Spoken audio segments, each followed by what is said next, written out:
Hai, aku mau masak bening dari Jawa. Ini resep dari mama aku ya. Yuk kita tonton. Pertama kita rebus dulu air biar sampai berbuih. Habis itu masukin aja wortel. Kenapa?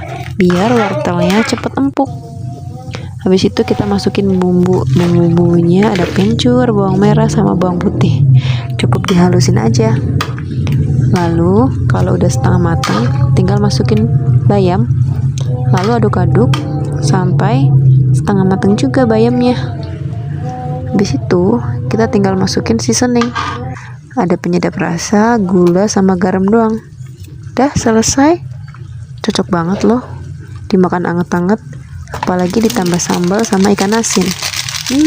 Jadi nambah berkali-kali makannya.